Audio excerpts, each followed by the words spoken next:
저는 매일 새벽 4시 30분에 일어나요.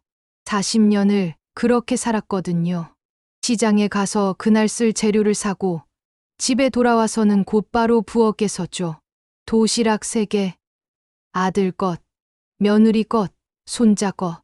각자 좋아하는 반찬이 다르니까 김밥에는 단무지를 빼달라, 계란말이는 설탕을 적게 넣어달라, 젓갈은 따로 싸달라. 엄마, 오늘 점심 뭐 싸주셨어요? 엄마표 김치찌개 도시락이야. 아들이 웃으며 도시락을 받아들고 나갈 때 그때만큼은 뿌듯했어요. 내가 이 집에 꼭 필요한 사람이구나 싶었거든요. 하지만 뿌듯함은 잠깐이고 설거지, 빨래, 청소가 기다리고 있죠. 점심때가 되면 또 상을 차리고 저녁때가 되면 또 차리고 어느 날 문득 깨달았어요. 내가 언제부터 최말순이 아니라 엄마, 할머니, 어머니로만 불렸는지, 내 이름을 부르는 사람이 아무도 없다는 걸 말이에요. 그런데 그게 문제라고 생각해 본 적은 없었어요. 당연한 거라고 생각했거든요. 엄마니까 며느리를 돌봐야 하고 손자를 챙겨야 하고 그게 제 역할이라고 믿었어요. 변화는 작은 것부터 시작됐어요.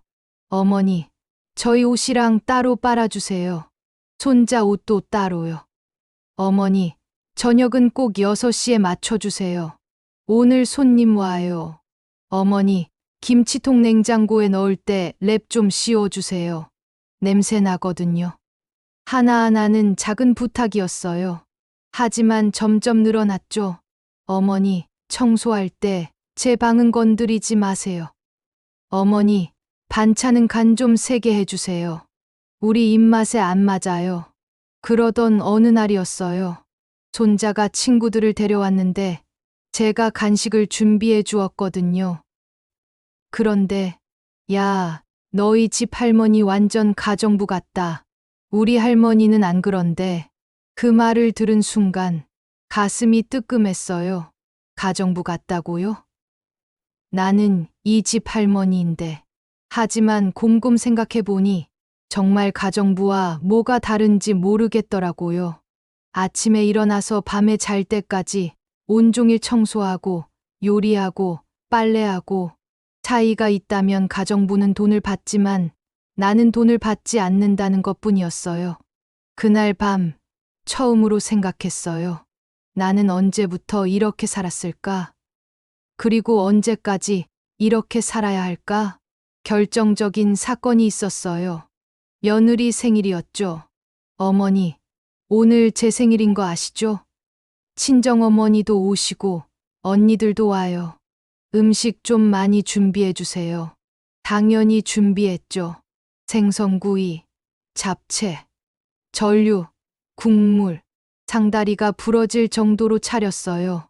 그런데 다들 앉아서 맛있게 드시면서 저한테는 앉으라는 말씀이 없으시더라고요. 언니, 이거 누가 만들었어? 완전 맛있는데. 시어머니가 만드셨어. 손맛이 좋으시거든. 그렇게 말은 하면서도 저를 식탁에 부르지는 않았어요. 저는 부엌에서 설거지를 하고 있었거든요. 그때 깨달았어요. 나는 이 집의 가족이 아니라 정말로 보이지 않는 가정부구나. 더 충격적이었던 건 그 다음이었어요. 어머니 정말 고생 많으셨어요. 덕분에 우리가 편하게 살고 있어요. 고마워한다고 하면서도 저를 위한 자리는 없었어요. 저를 위한 배려도, 저를 위한 시간도 없었어요. 그날 밤 혼자 남은 반찬으로 저녁을 먹으면서 눈물이 났어요.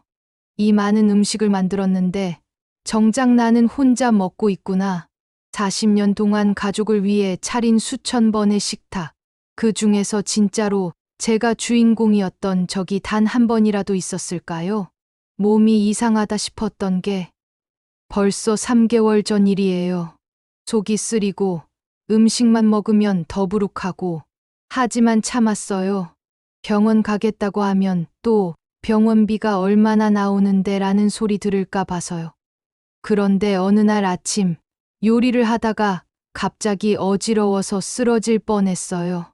그제야 며느리가 말하더라고요. 어머니, 그러게 평소에 건강 관리를 하셔야죠. 병원 한번 가보세요. 마지못해 혼자 병원에 갔어요. 혼자서 말이에요. 검사 받고, 기다리고, 결과를 듣는 것도 혼자였어요. 위암 초기 단계입니다. 다행히 일찍 발견해서 수술하면 완치 가능해요. 하지만 당분간 모든 일을 쉬셔야 합니다. 위암이라고요? 머리가 하얗게 됐어요. 아, 내가 죽을 수도 있구나. 집에 와서 가족들에게 말했어요. 위암 초기래 수술해야 하고 당분간 일을 못 한단다. 그때 아들이 한 말, 지금도 잊을 수가 없어요. 어머니 걱정되긴 하는데 그럼 당분간 반찬은 누가 해요? 도시락은 어쩌고요? 제 귀를 의심했어요. 엄마가 암에 걸렸다는데 첫 번째 걱정이 반찬이라고요? 며느리도 한마디 거들었어요. 어머니 수술 날짜 잡히면 미리 알려주세요. 반찬 미리 많이 만들어 놓으셔야 할 것 같아요. 그 순간 정말 가슴이 무너졌어요. 40년 동안 이 가족을 위해 살았는데 내가 죽을 수도 있다는 상황에서 걱정하는 건 여전히 밥상이구나. 손자는 게임을 하면서 말했어요. 할머니, 그럼 한동안 도시락 못 싸주는 거야? 학교 급식은 맛없는데. 아무도, 정말 아무도 제 건강을 걱정하지 않았어요. 그날 밤, 잠을 이룰 수가 없었어요. 위암이라는 충격도 있었지만, 가족들의 반응이 더 충격이었거든요. 새벽에 부엌에 나와서 냉장고를 열어봤어요. 온갖 반찬들로 가득했죠. 아들이 좋아하는 멸치볶음, 며느리가 좋아하는 콩나물 무침, 손자가 좋아하는 계란말이. 그런데 문득 생각해봤어요.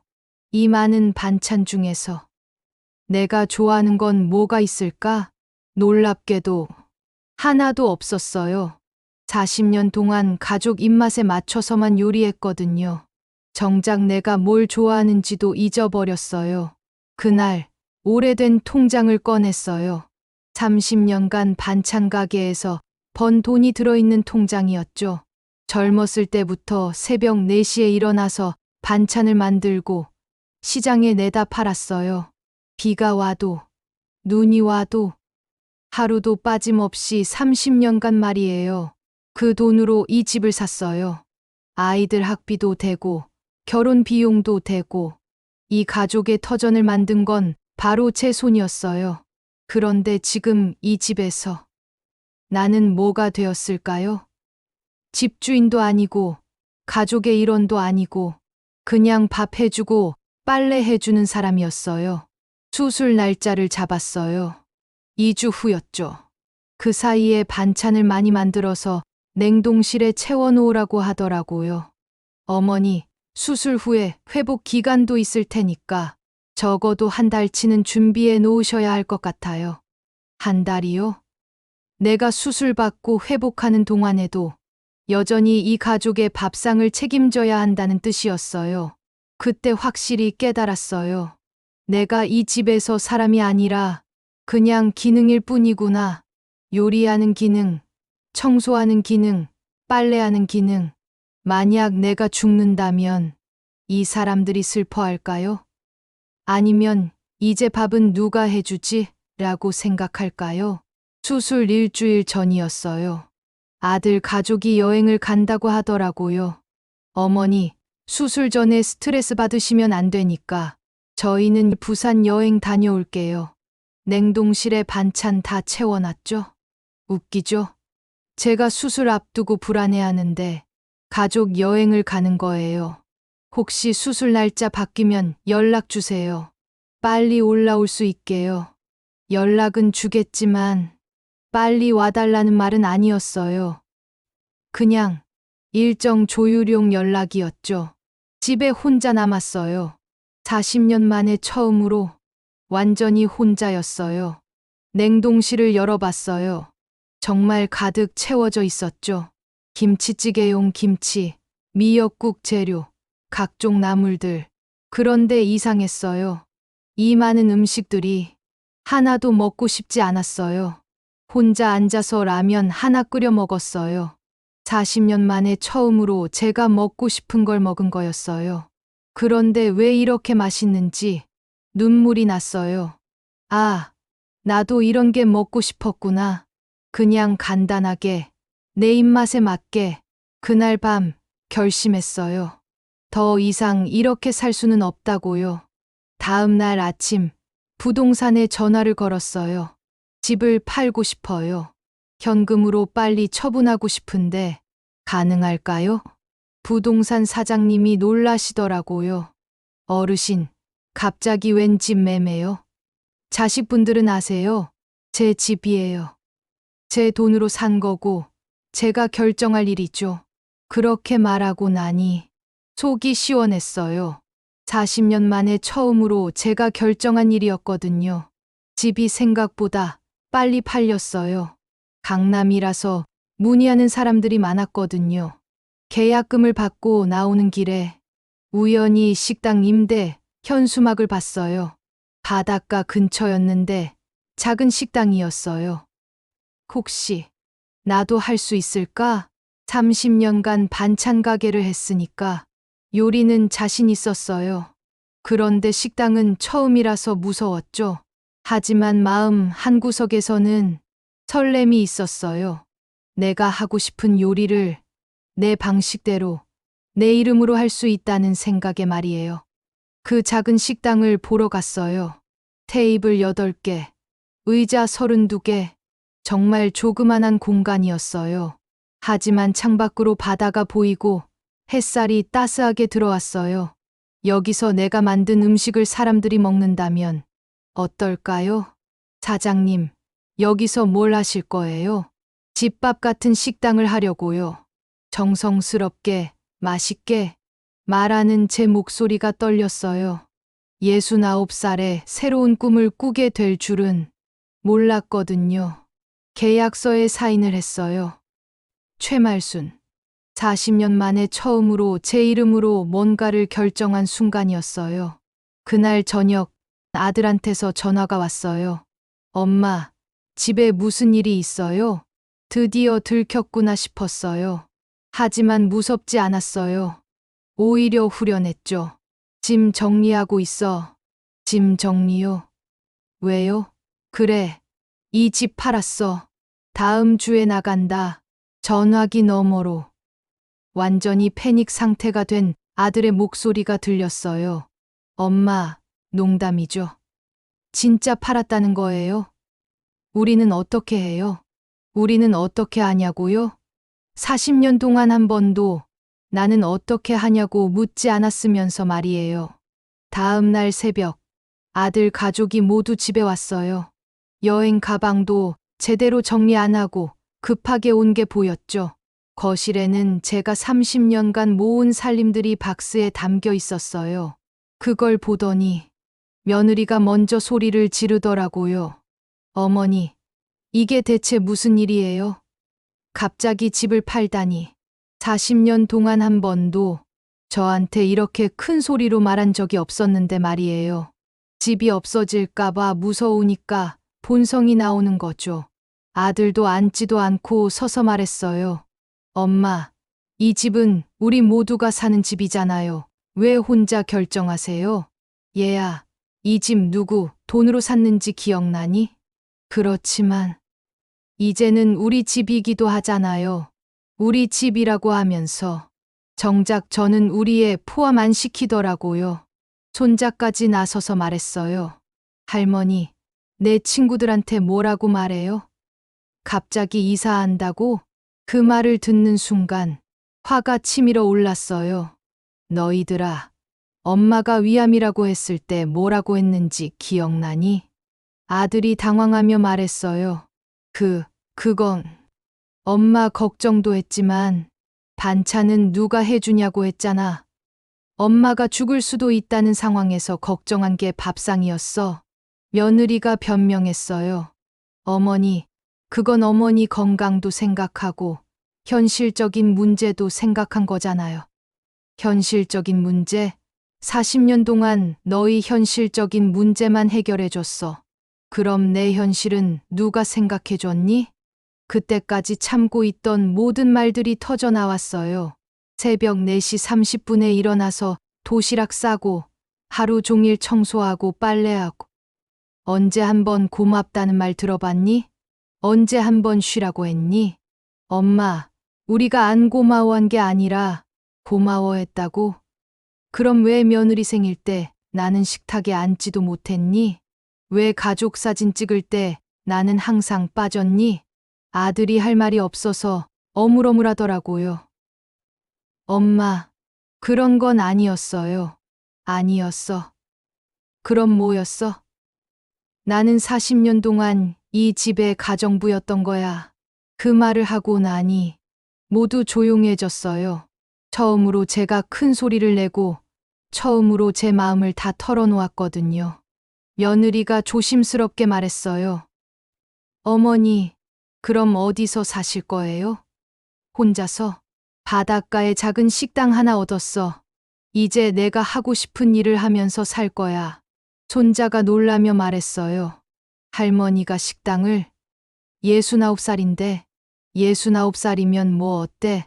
30년간 반찬 가게 했는데 식당 못할 게 뭐야? 아들이 걱정스러운 표정으로 말했어요. 엄마, 수술은 어떻게 해요? 혼자서. 그제야, 정말 그제야 제 건강을 걱정하는 말이 나왔어요. 수술은 내가 알아서 할 거야. 69년 동안 내 몸인데 이제부터는 내가 돌볼게. 아들이 의자에 주저앉으며 말했어요. 엄마, 정말 우리가 그렇게 했나요? 처음으로 진짜로 반성하는 표정이었어요. 얘야, 너희가 나쁜 사람들이 아니란 건 알아. 하지만 너희는 나를 엄마로만 봤어. 최말순이라는 사람으로는 안 봤어. 며느리의 눈가가 촉촉해지더라고요. 어머니, 죄송해요. 정말 몰랐어요. 몰랐던 게 아니라 생각 안 했던 거야. 나도 사람이고, 나도 꿈이 있고, 나도 하고 싶은 일이 있다는 걸 말이야. 손자가 조심스럽게 물어봤어요. 할머니, 그럼 우리 이제 못 만나는 거예요? 가슴이 아팠어요. 손자를 미워하는 건 아니거든요. 아니야, 만날 거야.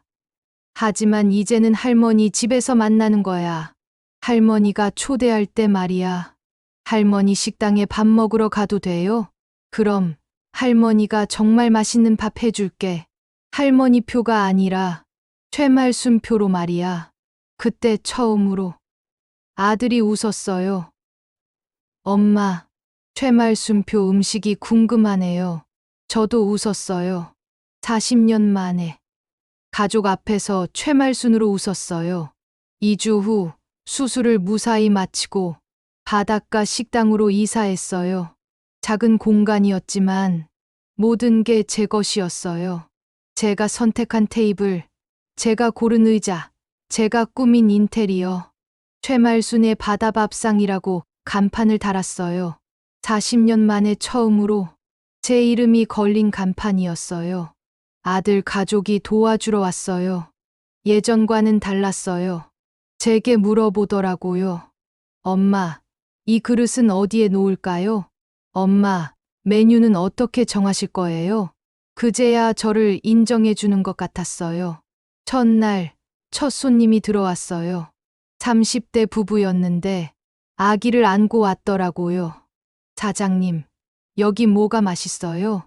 다 맛있어요. 집에서 해먹는 것처럼 정성스럽게 만들거든요. 제가 만든 김치찌개와 생선구이, 나물 반찬들을 내왔어요.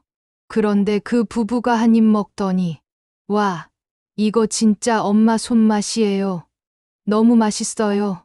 그 말을 듣는 순간 눈물이 핑 돌았어요. 40년 동안 가족들 위해서만 차렸던 밥상인데 이제는 낯선 사람들이 제 손맛을 알아봐 주는 거예요. 그 다음 손님도 모두 맛있다고 해주셨어요. 사장님, 어떻게 이렇게 맛있게 하세요? 정성이에요. 사랑하는 마음으로 만들어서 그래요. 사랑하는 마음. 맞아요. 이제는 제가 하는 일을 사랑해요. 제가 선택한 일이니까요. 한 달 후 단골 손님들이 생겼어요. 매일 오시는 할아버지, 주말마다 오는 가족들. 사장님, 오늘은 뭐 특별한 거 없어요? 그럴 때마다 뿌듯했어요. 누군가 제 요리를 기다려준다는 게 이렇게 행복한 일인 줄 몰랐어요. 6개월이 지났어요. 식당은 작지만 소문이 나면서 손님들이 꾸준히 찾아와 주세요.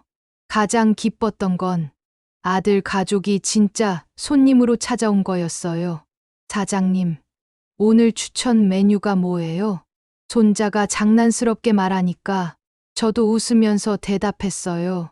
오늘은 최말순 특제 된장찌개가 일품이에요. 예전과 달랐어요. 이제는 제가 주인이고 그들은 손님이었어요. 서로 존중하는 관계가 된 거죠. 며느리가 조심스럽게 말했어요. 어머니, 아니, 사장님, 정말 행복해 보이세요. 맞아요. 행복해요. 매일 아침 6시 30분에 일어나서 장을 보고 와서 요리 준비를 해요. 예전처럼 새벽 4시 30분이 아니라 아침 6시 30분 말이죠. 2시간의 차이이지만 그 차이가 이렇게 클 줄 몰랐어요. 제가 먹고 싶은 걸 만들어요. 제가 좋아하는 간으로 맞춰요. 그런데 신기하게도 손님들이 더 좋아해요. 69년 만에, 정말로 69년 만에 처음으로 제 밥상을 차렸어요. 제 이름으로, 제 방식으로, 제가 선택한 곳에서 말이에요. 위암도 완치 판정을 받았어요. 의사 선생님이 그러시더라고요. 마음이 편해지니까 몸도 좋아진다고요. 맞는 말 같아요. 이제는 정말 마음이 편해요. 혹시 저처럼 사시는 분 계신가요? 가족을 위해서만 사느라고 정작 자신이 누군지 잊고 사시는 분 말이에요. 늦었다고 생각하지 마세요. 69살에도 새로운 시작이 가능해요. 여러분의 인생도 여러분이 차리는 밥상이에요. 다른 사람 입맛에 맞춰줄 필요 없어요. 여러분이 좋아하는 음식으로, 여러분 방식으로, 여러분만의 밥상을 차리세요. 그게 진짜 사는 거예요.